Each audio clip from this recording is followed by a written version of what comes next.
The purple chakra, the third eye chakra. What does the world look like when this energy center is under attack?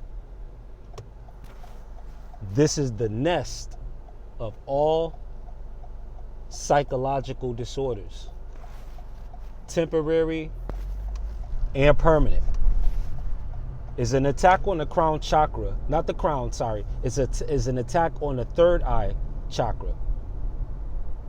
And yes, the entry point can be through the crown, being that that's the receiver of information. But this deals with how you perceive the information.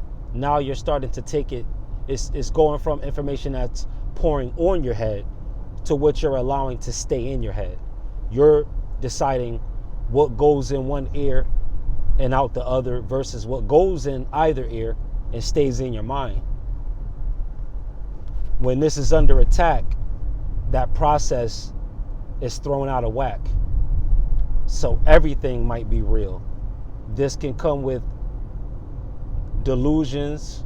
This can come with being lost. This can come with being traumatized. When the mind is being fragmented by crises, these things can ensue. How you perceive the world is also a free will choice that has just as much power, if not more power, but effectiveness over what your real reality eventually becomes.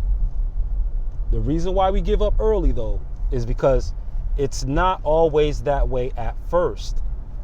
And because it's not that way at first immediately, we can let go of what otherwise should be a dream that we're working toward, a vision that we should be striving toward. It seems too fantastical to pursue. And then likewise, you might have something that's likewise haunting, likewise daunting, and poisonous for you to think about.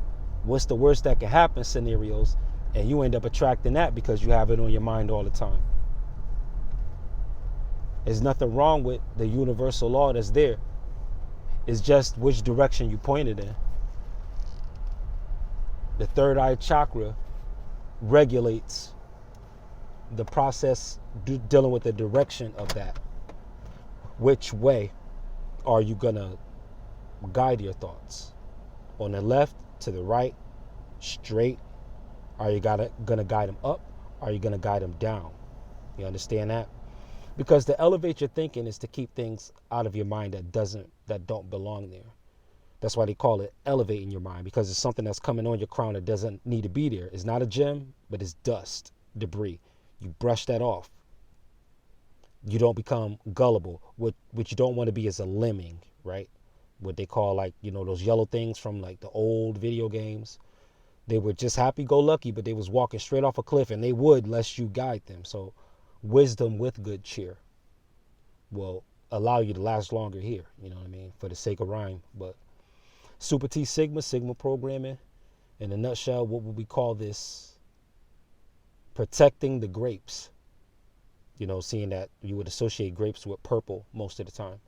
So that's the third eye chakra, protecting the grapes, where the wine is eventually made, your vintage, your seasoning, the seat where they say enshrined is wisdom. Super T Sigma programming, continue to be delightfully different.